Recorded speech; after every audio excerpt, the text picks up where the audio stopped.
Okay, so today I have entitled my sharing um, as going back to basics.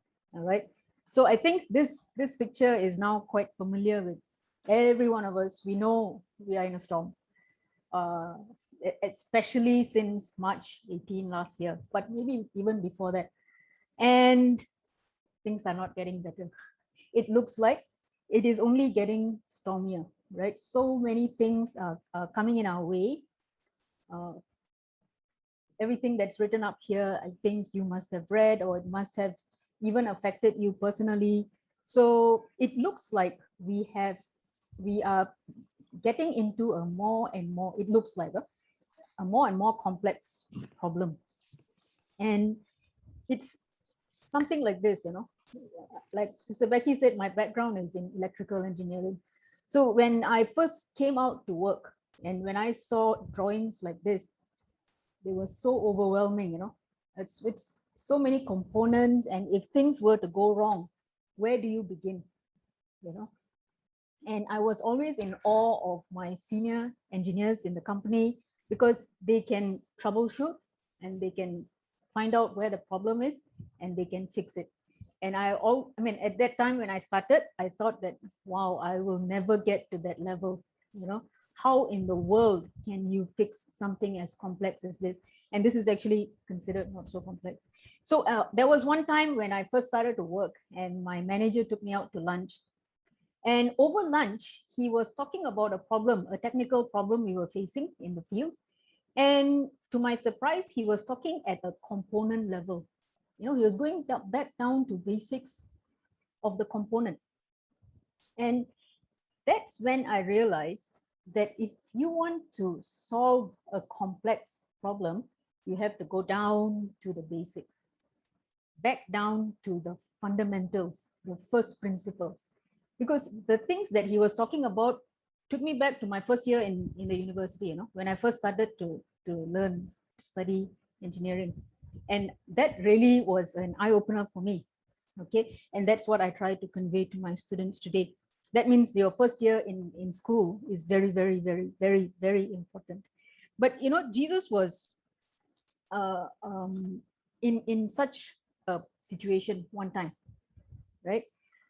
This I'm quoting from Matthew 22, but from chapter 21 itself, Jesus has been teaching and telling them a parable, and he has been bombarded with questions by people like the chief priests, elders, teachers of the law, the Pharisees, the Sadducees, whatever their motivations were, right? They just kept bombarding Jesus with questions, sometimes trying to trip him up. And in Matthew 22, in fact, they asked Jesus, which is the greatest commandment of the law? And Jesus actually went down to the basics. Okay. He simplified everything. Like, we know Jesus lived a life that was complex, right? He was living in a turbulent time also, where things can, I mean, they were under the Roman rule. Things can get out of hand anytime. Even the within the Jewish community, they were not so united, isn't it? Pharisees, Sadducees, and then there comes Jesus with another teaching. And he was in such a turbulent time. How is it that Jesus could have a focus in his life, that he can say, come to me and learn from me, right? Take my yoke upon you. Because he had actually simplified everything and took it back to the basics. And Jesus said to them, let me read from his word, from Matthew 22. But when the Pharisees heard that he had silenced the Sadducees, they gathered together. Then one of them, a lawyer, asked him a question, testing him and saying, Teacher, which is the greatest commandment in the law? Jesus said, you shall love the Lord your God with all your heart, with all your soul, and with all your mind. This is the first and the great commandment. Okay, there is a close second, but I'm going to focus on the first today. So this is actually called the Shema Israel. It's something, apparently a prayer that the Jewish people, they recite like 3 times a day. They just keep repeating it and repeating it and repeating it. And this was actually first uttered by Moses in Deuteronomy, okay, chapter 6 and verses 1 to 5. This is when they have gone through the wilderness, 40 years in the wilderness. The old generation have all died. Here you have a new generation who have not heard God's law, and they are about to cross over to the promised land, and Moses is not going to go with them. Moses was not allowed to go into the promised land because he disobeyed God in one thing. And here he was trying to prepare them, like you're sending out your team to go out to play football or something. So he's preparing them to go into this promised land. And this is what he told them. Now, this is the commandment, and these are the statutes and judgments which the Lord your God has commanded to teach you, that you may observe them in the land which you are crossing over to possess, that you may fear the Lord your God, to keep all his statutes and his commandments, which I command you, you and your son and your grandson, all the days of your life, that your days may be prolonged. Therefore, hear, O Israel, and be careful to observe it, that it may be well with you, and that you may multiply greatly, as the Lord God of your fathers has promised you, a land flowing with milk and honey. Hear, O Israel, the Lord our God, the Lord is one. You shall love the Lord your God with all your heart, with all your soul, and with all your strength. So Jesus was quoting from here. So the first thing is to love the Lord our God, because for God, what's most important is a relationship with us. So it is to love God, and it is always going to be in opposition to the love of the world. We can either love God or we can love the world. We know that from 1 Corinthians chapter 13, love is a decision that we make. I have to decide I'm going to be patient, right? And it is a verb, it is an action that I do. It is not just a feeling, right?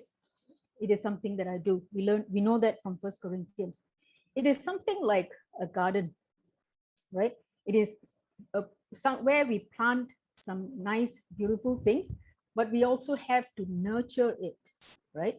And to nurture it means remove all of the weeds, okay? And we do some taking care, some fertilizing and watering, make sure this goes on repeatedly. And we also put a hedge around it, and we protect it with a form of jealousy, I don't want anything to come to it. So that love for God, to be in a place that is guarded and not run over by anything or anyone else, okay? To guard it with jealousy, that kind of jealousy, okay? And then the word says to love the Lord your God with all your heart. So if I want to love God with all my heart, firstly, all my heart must be available to love God. But the truth is, there are so many things in our hearts, right? We are sometimes worried. We sometimes have our ministries. Sometimes we want to indulge our families so much. Sometimes there is unforgiveness and maybe some form of addiction, right? Sometimes studies, sometimes work, right? Everything is crowding into our hearts. Then how do we love God with all our hearts? So we need to get this out of our hearts, so that our heart is actually fully available to God, to love him and him alone, right? And to get to this, actually, it is a process, and it is not going to happen overnight. And we may not be there 100% yet, but it is taking place a little by little. As long as it is taking place a little by little, we are on the right track. So not to lose heart, that if we are not there, I don't think my heart is uh, empty of anything that I just mentioned just now. I do worry, I do get busy, you know, but I endeavor to make my heart fully available to God alone so that I can love him with all my heart. And then it says, right, so with all your heart. And then it says with all your soul. Now, soul, some you may have heard in on TV about, you know, soul music, soul food. And when you talk about the soul, you're talking about your core, you know, your soulmate, right? We use words like that. We're talking about from the innermost being, from every cell of your body, right? So God says to love him with all your soul, with everything that is in you. And this would mean to love God with all of our emotions, you know. We are talking about something that is intimate and inner affection, core to us. We are learning about emotion in our SLC class, and it is about sharing this very private emotions with God. You know, things that maybe we don't share with others because we don't want to be misunderstood, right? Uh, could be you're devastated with something, right? But maybe we don't want others to see because they may see it as a weakness, but to share it with God. It could be brokenness. Okay. It could be disgust. Yeah, just disgusted. Um, maybe we are ecstatic. We got a job, or we performed really well in some exam, or maybe just amazed. You know, all of these raw emotions that we may not feel so secure to share with others. You know why? Because we may be judged. I mean, if I did this, if I showed this as a disgust, right? I don't know if any of you are shocked that I should feel this, right? But with God, we can be real. There's nothing that's going to shock him. And he's not going to be presumptuous about us. And he revels that we would um, um, open this side of us to him, right? This very private side of ourselves to him. So this is about being real and being vulnerable to God. He knows us anyways, right? He knows us anyways, inside out. So he says to love God with all of our emotions as well, to share these you know, the gut, it comes from your gut, it's from your innermost self with him as a form of love, right? And then he says to love him, Deuteronomy 6 says, sorry, yeah, this is the one, with all your mind, is actually not in Deuteronomy 6. In Deuteronomy 6, if you compare, it does not say to love God with all your mind. Yet when Jesus said the greatest commandment, he added the word mind. So I was a little bit taken aback. How is it that Jesus is adding to something? Even though he has the authority, Jesus is God, he has the authority, but he was always in obedience to God, right? So Jesus actually did not add anything to the greatest commandment. The discrepancy here that we see is because of the language. Old Testament is written in Hebrew, New Testament is written in Greek. So in the Hebrew language, the heart is actually the center for feeling as well as for thinking. But in the modern language, we say that the mind is for the thinking, the heart is for the feeling. So Jesus was simply making it explicitly clear that in your mind also you should love God. And in all of the synoptic gospels, we see Jesus specifically mentioning mind. And I think it's because of the the surrounding that he was in at that time. Probably, a lot of thinkers at that time. If you're speaking Greek, then the first thing that comes to your mind is philosophy, a lot of thinkers. But even it is, I'm so glad that he made that distinction, because we really need it today, because we have access to information today like never before. Never before in human history did every individual have access to this much of information. So it can be overwhelming. We read this and this and this and this, and it can lead you away. Let's remember that the first sin was about Eve being tempted to eat from the fruit of the fruit of the tree of knowledge. She was curious. She was curious to get this knowledge that she forgot God.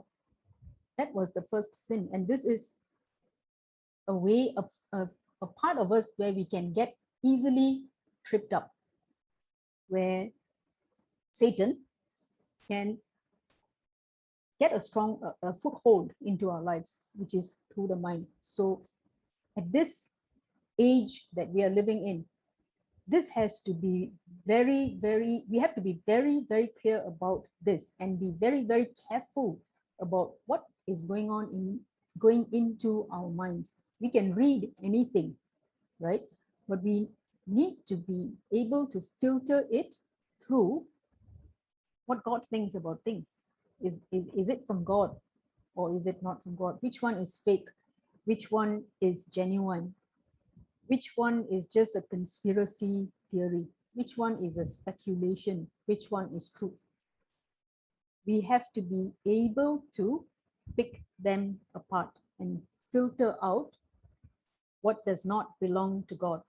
And you know how we can do this? It is by loving God, filling our minds also with God.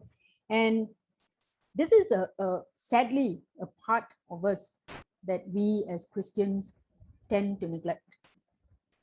We think that faith has got nothing to do with the intellect. It doesn't gel, right?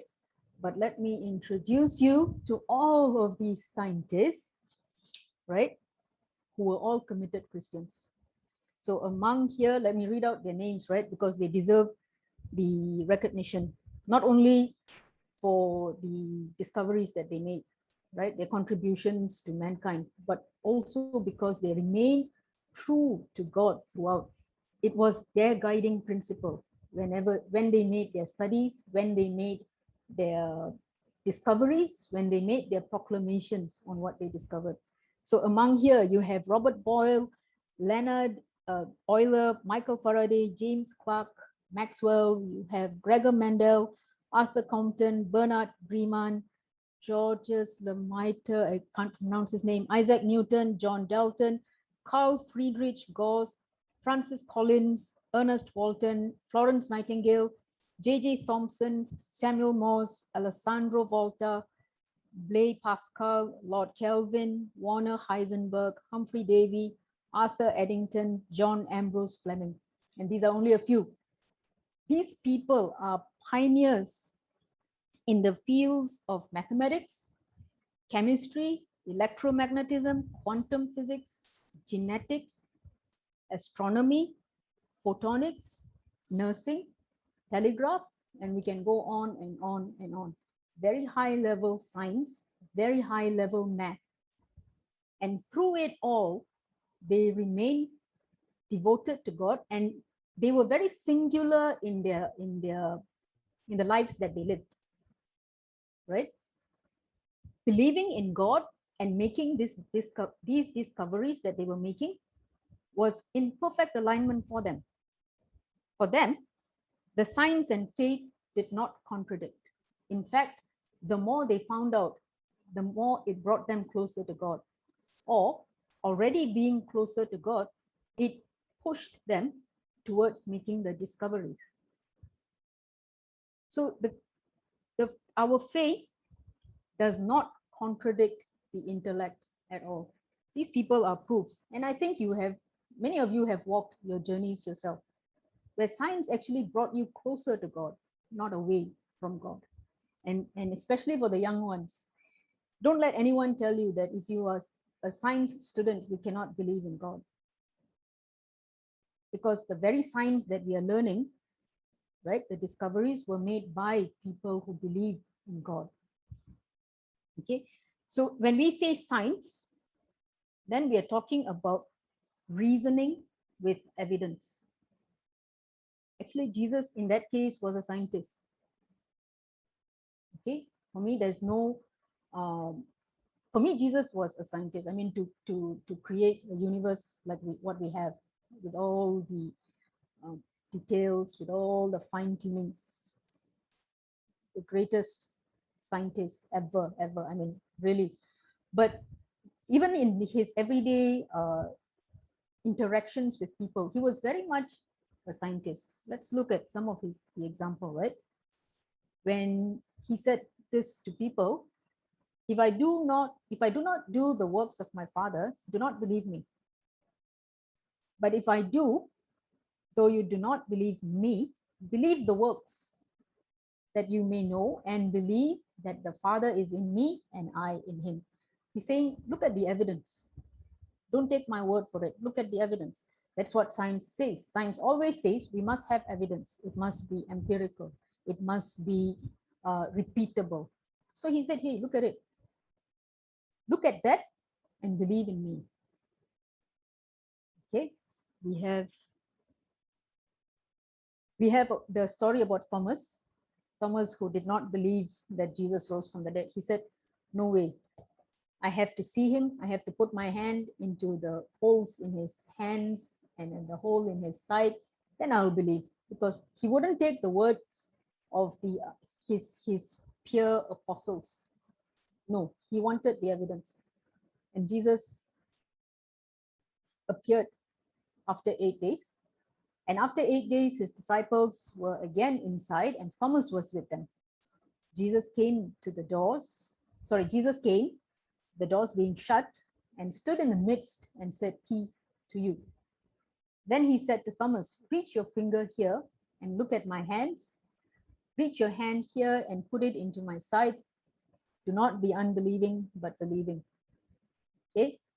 He did not come and call Thomas and say, hey, how is it that you do not believe? You should take it by faith. No, he says to Thomas, look, I'm giving you the physical evidence. Now you believe.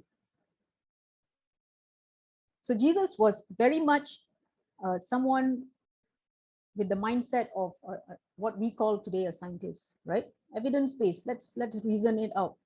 And we as Christians should not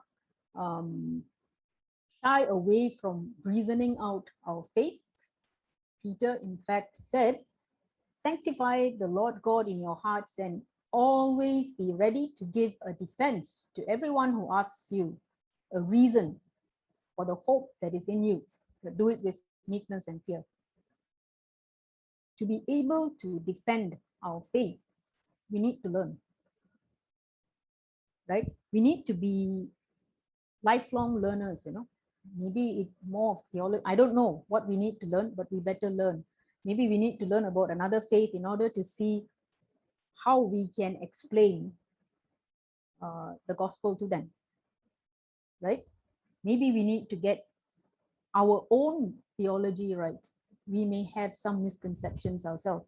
So we need to continue to learn and to refine what we know and be ready to give a defense to those around us. Okay, so the mind is still God's.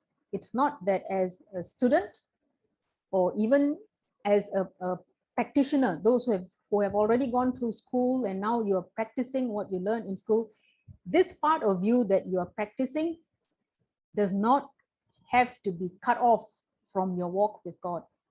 It has to come in alignment. It is all the math and science and history, geography, everything should come under the lordship of Jesus.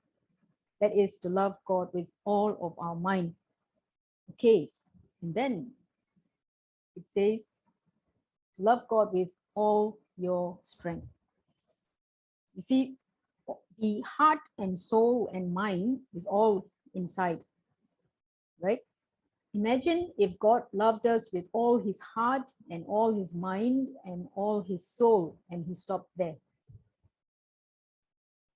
He didn't, right? He didn't. God sent Jesus to die for us on the cross. Jesus took this went through this physical experience of being crucified, this excruciating physical experience of being crucified as a demonstration of his love for us. So to love God with all of our strength is actually an outward expression of our inner feelings, right? You try that with your family also. I mean, if your children keep telling you that I love you, I love you, I love you, but the day that they come and give you a gift, or the day that they take you out for makan, you really feel it, isn't it? Then you are really convinced. So too with our Father God, right? It is a demonstration of our love towards God. Okay, and Jesus said that if anyone loves me, he will keep my word. So this is about obeying Jesus, right? Being in obedience to what he says. And being in obedience to his word means we are being a disciple to Jesus. He said this, so we are doing this, right? So being coming into obedience to his lordship, right? So this is from the Shema Israel, and this is the greatest commandment. And when Jesus was asked, actually there are 613 laws, apparently. I have not counted them, just taking that to be true. Apparently there are 613 laws given to Moses in the Torah. And did Jesus pick this randomly? Actually, the answer is no, right? Because when Moses was giving this instruction to the Israelites, just before they crossed over, he was giving them, it was a very solemn instruction, very serious instruction. Okay, because he followed it by saying, and these words which I command you today shall be in your heart. That means to keep meditating on it. So for the Israelites, what they do today, for the Jewish people, what they do today is that they keep repeating it 3 times a day. It may be one way of remembering it, but today we broke bread. That is actually another way of remembering God and what he did for us. But we do need reminders. What Sister Becky said, yeah, Jesus was the great reminder, right? We do need these reminders. So if repeating it 3 times a day works for you, then good for you. But we need to keep bringing it back. It's like chewing repeatedly, to just keep chewing on the same thing repeatedly and getting the most out of it. Okay, so it shall be in your heart. Keep meditating on it. Okay, now this one, you shall teach it diligently to your children, and shall talk of them when you sit in your house, when you walk by the way, when you lie down, and when you rise up. Okay, this is first of all a mandate to parents. Children are your children, right? So this is first and foremost a mandate to parents, right? If you have outsourced the spiritual well-being of your children to Sunday school teachers, or to me, or to the pastor, to the church somehow, or allow them to, go for a camp or watch some YouTube series, then it is time to take back, reclaim that authority. It's yours. That authority is yours, no one else's. Okay. When it comes to physical food, I know that I'm very confident with Malaysian parents definitely will spare nothing to make sure that their children have all the nutrition that they need and they have sufficient to eat and they eat at the right time. This is a top concern for parents in Malaysia. But this is only the physical side, right? On a physical level, you're not going to just let them do, go find what you have and eat what you find, and you don't do that. So likewise with the spirit also, the spiritual well-being also, you cannot leave it to anyone else. You cannot outsource it to anyone, not even the pastor. It's yours, right? I know I'm saying it. I'm saying it because I don't have this responsibility. Okay. But I have to say it anyway because God's word says so. Okay. So please reclaim this mandate. This mandate is given to you. Reclaim it. We have had a long shutdown, right? And we are slowly opening up. But don't let that disturb you. Bring it back. I want you to, take this challenge of doing just two simple things. One is read God's word together with your children, number one. Number two is say a prayer with your children. Two simple things. Every day, you will see the difference. Reclaim it. Reclaim it. As long as they are with you, the authority is yours. Okay? Now, for the rest of us, we should be supporting because this is a huge task. It is a heavy responsibility. So for all the Sunday school teachers, myself, for the older church members, maybe you're an older family member, the grandparents, the aunts, uncles, and cousins, for the pastor, right, to support this endeavor, because we all know it takes a village to raise a child, right, to support, but main players remain parents. That mandate is from God. Please take that reign and do what you have to do. Okay. And then Moses goes on to say, you shall bind them as a sign on your hand, and they shall be as frontlets between your eyes. You shall write them on the doorposts of your house and on your gates. He is saying that remind yourself. Sister Becky said today, Jesus is the great reminder. Yeah, Moses was also having that emphasis. We need this. We are people who forget. We are beings who forget. We need this. Bind them as a sign on your hand. That is for us. It's like, whenever we look at our wristwatch to look at the time. So bind them as a sign on your hand. And this is the reminder for us. And they shall be as frontlets between your eyes. You may have seen photographs of the Jewish people. They have a small little box tied to their forehead. That is definitely not for the person himself.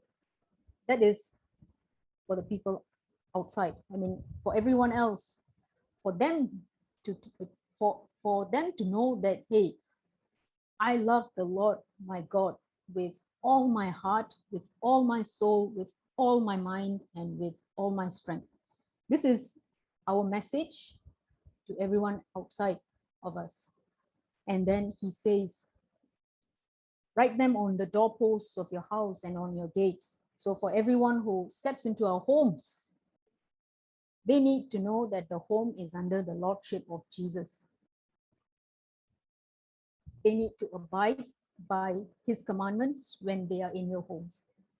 So that's us telling our guests. I mean, we are hospitable, but Jesus is the king here.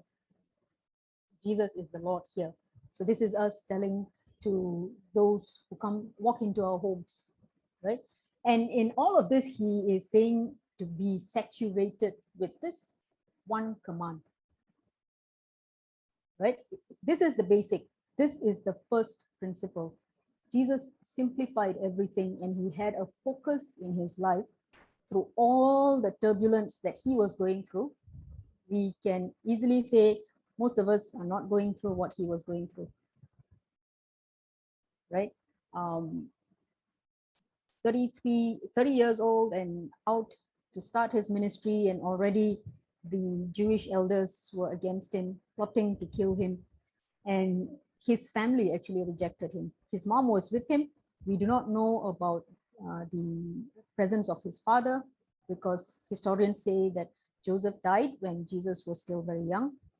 But we know that his brothers and sisters rejected him. They ridiculed him. They mocked him. They, at one point, they thought that he had lost his mind. So he was going through turbulence in his personal life with his family, as well as with his life in the community. And then he also had to face the cross. But you see that he's very resolute in everything that he spoke and everything that he did, because he had simplified everything to this one thing: love the Lord your God with all your heart, with all your soul, with all your mind, and with all your strength. That's the first and the greatest commandment. So we can do what Jesus did. This is to take his yoke and learn from him. This is what he did actually. So this is the yoke that we are yoked together with Jesus in. He simplified everything to just loving the Lord, our God, right? And his Father. Okay, so that's it for my sharing for today.